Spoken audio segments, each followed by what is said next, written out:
शिक्षक भर्ती ग्रेड 3 परीक्षा संपन्न हो चुकी है और उसके पश्चात हम क्या करें। Assistant professor grade 1, grade 2, grade 3 या अन्य किसी भर्ती में से किसकी तैयारी करें, कौन सी भर्ती कब आने वाली है और किस में कितने पद होंगे। अगर आप भी इन सभी सवालों के जवाब ढूंढ रहे हैं तो वीडियो को बिना स्किप किए हुए अंत तक जरूर देखें। और अगर अभी तक आपने हमारे चैनल को सब्सक्राइब नहीं किया है तो चैनल को सब्सक्राइब कर लें। दोस्तों नमस्कार, मैं नरेंद्र यादव सिरयानी आप सभी का आपके अपने यूट्यूब चैनल नरेंद्र यादव सिरयानी में हार्दिक स्वागत करता हूं। दोस्तों शिक्षक भर्ती परीक्षा संपन्न हो चुकी है और फिलहाल सभी अभ्यर्थी हैं वो कट ऑफ वाला गेम खेल रहे हैं।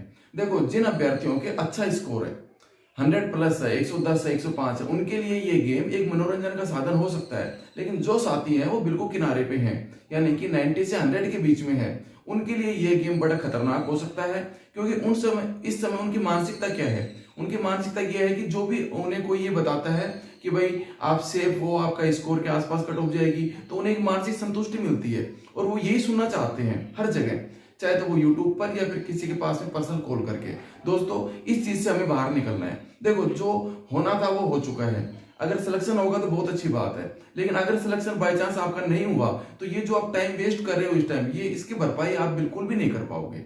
इस समय दो टाइप की नेगेटिविटी आपके मन के अंदर आ रही है। एक तो कि इस साल जो भर्ती आनी थी वो आ चुकी है, अब कोई बड़ी भर्ती नहीं आएगी। तो एक तो इस मानसिकता से बाहर निकलो, इलेक्शन वाला वर्ष है, बहुत सारी वैकेंसीज आएंगी, इसलिए इस मानसिकता से बाहर निकलो। दूसरी चीज, अभी तो कोई भर्ती नहीं आई, हम तैयारी किसकी करें। दोस्तों, ये जो मानसिकता है ना, यही मानसिकता हमें लास्ट टाइम के अंदर आकर और हमारा पेपर है वो खराब करवा देती है। जैसे एग्जाम हुआ उसके बाद में अभ्यर्थी बाहर निकले, अब जैसे कॉल आ रहे हैं तो ज्यादातर बच्चों का एक ही जवाब है कि सर पर्सन आ रहे थे लेकिन आते आते गलत हो गए, हमने 2 ऑप्शन के ऊपर टिक कर लिया था लेकिन उसके बाद में फिर गलत भर दिया, सोच तो ये रहा था लेकिन ये कर दिया। ये सारी स्थिति क्यों उत्पन्न हो रही है? पहले हमें इस चीज की जड़ तक जाना है। इन सारी स्थिति परिस्थितियों की जो जड़ है वो है हमारा कम अभ्यास। यानी अब हम तैयारी के नहीं लगते, जब विज्ञप्ति आती है तब हम अपना टाइम शेड्यूल है वो बनाते हैं, उसके बाद हम तैयारी पे लगते हैं और फिर हम ऑनलाइन कोर्स ले लेते हैं, फिर एग्जाम तक वो कोर्स पूरा होने पाता है, फिर हमारा अच्छे से रिवाइज नहीं होने पाता और फिर स्थिति वही बनती है जो इस बार बनी है बहुत सारे अभ्यर्थियों की कि सर पेपर में हमें आ रहे थे लेकिन आते आते गलत हो गए। क्यों होता है ऐसा? कम रिवीजन की वजह से। हमें तैयारी स्टार्ट करनी है अभी से, बिल्कुल शेड्यूल बनाकर। एग्जाम से 3 महीने पहले तो अपनी तैयारी कंप्लीट होनी चाहिए। अगर एग्जाम के टाइम तक हम तैयारी को लेके जाएंगे तो हमारी स्थिति अच्छी नहीं रहेगी। एग्जाम से 3 महीने पहले तैयारी को कंप्लीट कर ले और लास्ट के 3 महीने हैं वो केवल हमारे रिवीजन की होनी चाहिए। उस टाइम के अंदर चीजों को हम जब पूरे कोर्स रिवीजन करेंगे तो बहुत सारी नई चीजें सीखेंगे हम। देखो, कोई भी एग्जाम है उसके अंदर हमें 100% ऐसा नहीं कि सारी चीजें रटी रटाई आती हैं, लेकिन अगर पेपर के अंदर 40% चीजें हमारे बिल्कुल रटी रटाई हो, यानी इतना अभ्यास हो कि हम देखते ही आसानी से बिना कंफ्यूज हुए उनके आंसर हम दे सकें, तो ये हमारे लिए बहुत अच्छी बात है। क्योंकि अगर हमारी तैयारी थोड़ी वीक होगी, मतलब कोर्स तो पूरा हो गया हमारा लेकिन हमारा रिवीजन अच्छे से नहीं हुआ, तो हमें पूरे पेपर के ऊपर फोकस करना पड़ेगा। 2.5 घंटे के अंदर, 3 घंटे के अंदर पूरा हमें वही चीज रिवाइज करनी पड़ेगी सारी, और उसके अंदर हमारे कंफ्यूजन के अंदर 10 से 20% गलत हो जाते हैं, वही हमें सिलेक्शन की दौड़ से बाहर कर देते हैं। तो हमें 3 महीने पहले, एग्जाम से 3 महीने पहले तो तैयारी कंप्लीट करके रखनी है हमें, ताकि हम कम से कम अपने 50% सिलेबस को हम अच्छे से बिल्कुल एकदम कंठस्थ कर सके, ताकि एग्जाम के अंदर 50% हमारा रटा रटाया हो और 50% हम अपनी समझ के आधार पर अच्छा करके आए। तो दोस्तों, ये तो बात होगी कि हमें तैयारी स्टार्ट कर देनी है, किसी भी किंतु परंतु में नहीं रहना। एक सोशल मीडिया से हमें दूर रहना है बिल्कुल। देखो, मैं बार बार ये चीज कहता हूं, ये क्विज करवाना और ये कोई भी जो कोचिंग इंस्टीट्यूट वाले हैं वो टाइम शेड्यूल देते हैं उनके अनुसार चलना, या फिर कोई उनका कोर्स लेना, ये सारी चीजें आपकी तैयारी को पीछे धकेलती हैं। जब तक हम पढ़ते हैं हमें ऐसा लगता है कि हमारी बहुत अच्छी तैयारी हो रही है, सब कुछ याद हो रहा है, लेकिन दोस्तों, याद करने से ज्यादा महत्वपूर्ण है उसको ज्यादा समय देना, उसको बार बार रिवाइज करना। और ये ऑनलाइन कोर्स वगैरह या कोचिंग वगैरह करके आप ये चीज किसी भी हालत में नहीं कर पाओगे, क्योंकि एक तो उनकी पढ़ाने की स्पीड बहुत धीमी होती है, साथ साथ हमें ऐसा लगता है सब कुछ याद है, लेकिन आप कहते हो कि हमने कोर्स को 2 बार रिवाइज कर लिया, 3 बार रिवाइज कर लिया, 2-3 बार नहीं, मैं 20 से 30 बार रिवाइज की बात करता हूं हमेशा, कि पढ़ी हुई चीजों को 20 से 30 बार रिवाइज करो। कैसे पढ़ना है, क्या अपने को पूरी इसकी मतलब रणनीति बनानी है, उस सब के ऊपर मैं एक वीडियो और बनाऊंगा। पढ़ने का तरीका क्या करना है, कैसे टाइम शेड्यूल सेट करना है। फिलहाल आज इस वीडियो में हम बात करेंगे कि किस भर्ती की हम तैयारी करें। सबसे पहले हम बात करते हैं असिस्टेंट प्रोफेसर की। देखो, वर्तमान के अंदर असिस्टेंट प्रोफेसर की भर्ती भी आने वाली है, लगभग 1950 पोस्ट आएंगी। ग्रेड फर्स्ट की भी अच्छी खासी भर्ती आएंगी। और अभी जैसे अपने व्याख्याता से वाइस प्रिंसिपल पद के ऊपर 10,000 हैं, वो अभी हाल ही के अंदर प्रमोशन हुए हैं, तो 10,000 पोस्ट है वो और खाली हुई है ग्रेड फर्स्ट की। और अभी अपना ये सामने सेट का एग्जाम भी है अभी। तो कहने का मतलब है कि जो साथी, देखो यहाँ पर हम ध्यान से सुनना, किन साथियों को किस भर्ती की तैयारी करनी है, किसकी तैयारी में उनको फायदा होगा। तो देखो, जो साथी पिछले साल ग्रेड फर्स्ट की तैयारी कर रहे थे, स्पेशल ग्रेड फर्स्ट की तैयारी जिन्होंने की है, 5, 10, 20 नंबर से वो पीछे रहे हैं, उन साथियों के लिए ये बहुत ही स्वर्णिम अवसर है। क्योंकि सेट का एग्जाम, उसके बाद में असिस्टेंट प्रोफेसर ग्रेड फर्स्ट का एग्जाम, क्या तो इस भर्ती में ग्रेड फर्स्ट के अंदर अच्छे पद जुड़ेंगे या फिर अगली गवर्नमेंट आएगी वो भी निकालेगी, क्योंकि अच्छे खासे पद है वो खाली होने वाले हैं। तो उनके लिए बहुत ही स्वर्णिम अवसर है। अपनी अकेली ग्रेड फर्स्ट के एग्जाम के ऊपर वो फोकस करें, अकेला अपना असिस्टेंट प्रोफेसर सेट इस साइड में जाए वो, ठीक है। अब देखो दूसरी बात, जिन साथियों ने पिछले महाकुंभ के अंदर ग्रेड सेकंड की स्पेशल तैयारी की थी, देखो अब ये बात माइंड में रखना, किसने, देखो 3 भर्तियां एक साथ आई थी पिछले साल, ग्रेड फर्स्ट, ग्रेड सेकंड और ग्रेड थर्ड, उसमें से किसने किसकी स्पेशल तैयारी की।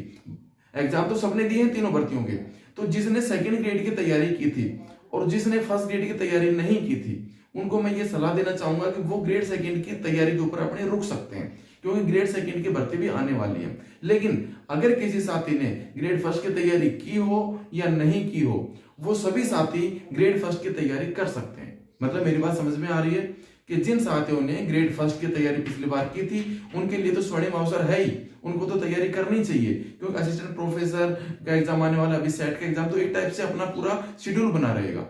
और जिन साथियों ने ग्रेड फर्स्ट की तैयारी नहीं की थी अपनी पिछली वाली भर्ती में, लेकिन अभी अगर वो करना चाहते हैं, तो उनके लिए भी ये बहुत स्वर्णिम अवसर है, टाइम है उनके लिए, वो अच्छे से अपनी बेसिक तैयारी स्टार्ट कर सकते हैं। एक बात। दूसरी बात, जिन साथियों ने ग्रेड थर्ड और ग्रेड सेकंड, इन दोनों की बात करूंगा मैं, अगर ग्रेड थर्ड और ग्रेड सेकंड में से केवल ग्रेड सेकंड की तैयारी की थी और ग्रेड थर्ड की तैयारी में उनको मात्र 1 महीना मिला था, तो उन साथियों को मैं सलाह देना चाहूंगा कि वो केवल ग्रेड सेकंड की तैयारी के ऊपर रुकें। इसका कारण क्या है, क्योंकि ग्रेड सेकंड की भर्ती तो कंफर्म है आएंगी, लेकिन ग्रेड थर्ड वाली जो भर्ती है, उन भर्ती के ऊपर थोड़ा संशय है। देखो अपने यहाँ पर वित्त विभाग के पास में अभ्यर्थना भिजवा चुकी है भाई, उसकी वित्त विभाग की भाई मतलब सेंशन के लिए 12,500 के आसपास पोस्ट, लेकिन वो भर्ती ये गवर्नमेंट करवा पाएगी, ये बहुत बड़ा डाउट है इसके ऊपर। क्यों? क्योंकि अभी एक तो पात्रता परीक्षा होनी है अभी, क्योंकि नई पात्रता परीक्षा बहुत जरूरी है। पात्रता परीक्षा नहीं होगी तो जो नए बच्चे वो कहेंगे कि हमें मौका नहीं मिला।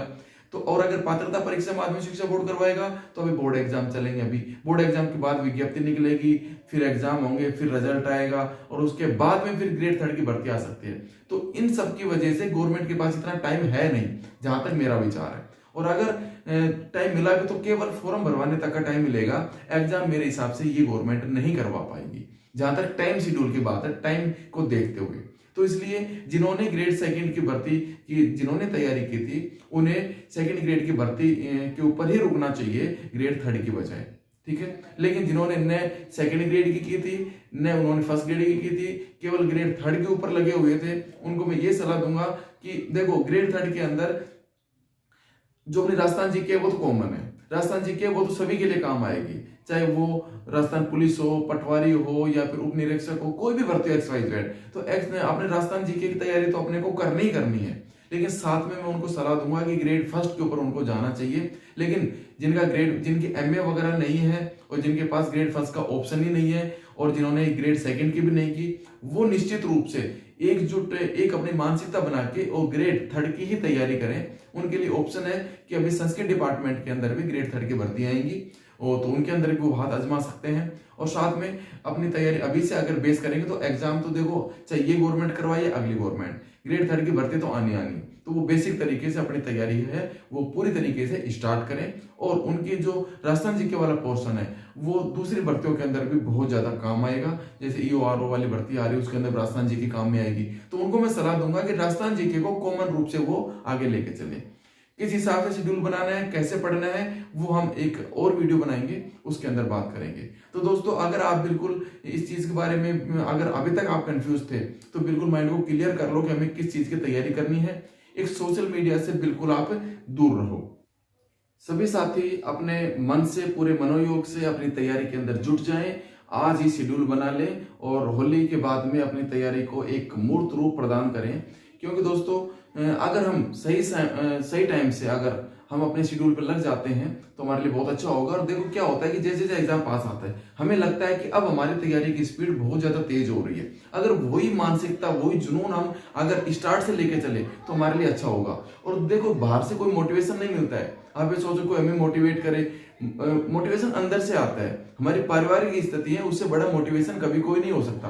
अपने गरीब माँ बाप की तरफ देखा करो, अपनी परिवार की स्थिति की साइड देखो, हम भी उसी स्थिति से आगे बढ़े हैं, तब हमें पता है कि भाई उससे बड़ा मोटिवेशन कुछ हो ही नहीं सकता है। और दोस्तों मैं कुछ अपने बारे में मैं आपको बताऊं, मैंने भी अपना शेड्यूल है वो फिक्स किया है और एक बहुत बड़े प्रोजेक्ट के ऊपर मैं काम करने जा रहा हूं। और वो प्रोजेक्ट रहेगा एनसीईआरटी 6 से 12 हिस्ट्री, ज्योग्राफी, पॉलिटिकल को वन लाइनर के रूप के अंदर लेके आएंगे। और मेरा उद्देश्य एक ऐसी बुक लेके आना है जो एनसीईआरटी का 100% विकल्प हो। यानी चाहे वो संघ लोक सेवा आयोग हो या फिर राज्य लोक सेवा आयोग हो या कोई भी भर्ती हो, grade first, grade second, grade third, कोई भी कॉम्पिटिशन एग्जाम की हो, जहां पर एनसीईआरटी महत्वपूर्ण होती है, एनसीईआरटी को पढ़ने की आपको आवश्यकता नहीं पड़ेगी। इस प्रोजेक्ट के ऊपर मैं काम कर रहा हूं। कोई भी भर्ती हो, जिसको जो चैप्टर पढ़ना हो, एक ये मैं चैप्टर वाइज करूंगा। मैं टॉपिक वाइज क्या है कि बच्चों के विश्वास नहीं जमता कि पता नहीं कुछ मैटर शामिल किया या नहीं किया। मैं कक्षा 6 से 12 पहले ज्योग्राफी, फिर हिस्ट्री और फिर पॉलिटिकल वाला अपना पार्ट आएगा। अगले महीने से अपने पार्ट आने शायद स्टार्ट हो जाएंगे। अभी कहाँ से क्या निकलवाऊंगा ऐसा भी कोई मैंने बिल्कुल डिसाइड नहीं किया है। अभी मेरा पूरा फोकस है वो केवल मैटर तैयार करने के ऊपर है। तो चैप्टर वाइज काम करेंगे। कक्षा 6 की ज्योग्राफी के चैप्टर 1, 2, 3, 4, 5, 6 ऐसे काम करेंगे और पूरा मैटर डालेंगे। क्योंकि कॉम्पिटिशन एग्जाम के लिए, स्पेशल कॉम्पिटिशन किसी भर्ती के लिए किताब बनाना अलग चीज होती है। उसके अंदर क्या होता है कि हमें थोड़ा टाइम कम होता है और कुछ चीजें डालनी पड़ती है। जब यहाँ पर मैं 100% एनसीईआरटी डालूंगा, चाहे वो फैक्ट से रिलेटेड हो या फिर कॉन्सेप्ट से रिलेटेड हो। मेरा उद्देश्य ये है कि मार्केट में कोई बुक अभी तक ऐसे नहीं आई हो और बच्चा आंख बंद करके ये विश्वास कर सके कि एनसीईआरटी पढ़ने की कोई आवश्यकता नहीं है, हमें आसान भाषा के अंदर एनसीईआरटी की बुक मिल रही है। और दूसरी चीज, उसके बाद में अभी मैं 7वें में चाह रहा हूं कि जब तक अपनी ये बुक नहीं आए तब तक मैं एनसीईआरटी की जो अपने चैप्टर हैं, अपनी बुक है, उनकी पीडीएफ बना के उनको पढ़ाना मैं अभी 1-2 दिन में स्टार्ट करूंगा। चैप्टर वाइज सारे चैप्टर हैं वो धीरे धीरे अपने हाईलाइट करके और उनको समझाऊंगा। तो वो वीडियो आप साथ साथ देखो। और जैसे अपनी बुक आ जाएगी ये एनसीईआरटी वन लाइनर वाली, तो इसके बाद में इसका मैं पूरा सोल्यूशन अपने यूट्यूब चैनल के ऊपर करवाऊंगा। जिन साथियों ने अभी तक चैनल को सब्सक्राइब नहीं किया तो चैनल को सब्सक्राइब करें। ज्यादा से ज्यादा अपने बेरोजगार भाई बहन हैं उनको जोड़ें ताकि ज्यादा से ज्यादा बच्चों को फायदा मिल सके। और दोस्तों अब मिलते हैं हम अगले वीडियो के अंदर, जिसके अंदर हम बात करेंगे कि हम तैयारी किस हिसाब से करें, अपना टाइम टेबल किस हिसाब से बनाएं। और फिर भी अगर आप इस वीडियो के बाद भी आपके मन में कंफ्यूजन है कि हमें किसकी तैयारी करनी चाहिए तो आप पर्सनल कॉल कर सकते हो। और देखो अब कॉल का टाइम भी मैं फिक्स करूंगा क्योंकि देखो बहुत सारे काम है, मैं भी एक प्रोजेक्ट पे काम कर रहा हूँ, वीडियो बनाने भी है, बुक राइटिंग का काम भी करना है। तो मैं आपको जल्दी ही अपने व्हाट्सएप और टेलीग्राम के ऊपर कॉल का टाइम बता दूंगा ताकि भाई, क्योंकि बहुत सारे कॉल आते हैं, रात को 9 बजे भी आते हैं, रात को 10 बजे भी आते हैं, 6 बजे भी आते हैं। दोस्तों प्लीज समझो, आप मेरे भी पारिवारिक जीवन है, फैमिली लाइफ है, मुझे भी बच्चों को भी टाइम देना पड़ता है, बहुत सारी जिम्मेदारियां हैं और बहुत सारे आपके तरफ बहुत सारे साथियों के कॉल आते हैं। मैं मानता हूं कि भाई आपके भी मतलब कंफ्यूजन होता है, प्रॉब्लम होते है, तभी आप कॉल करते हो, लेकिन एक टाइम फिक्स होना चाहिए। तो उस टाइम वो मैं टाइम आपको बता दूंगा, 1 घंटे का टाइम दे दूंगा। उस टाइम के अंदर ही अगर आपका कोई भी आपकी क्वेरी हो तो आप कॉल करो। और मिलते हैं अगली वीडियो के अंदर। जय हिंद, जय भारत।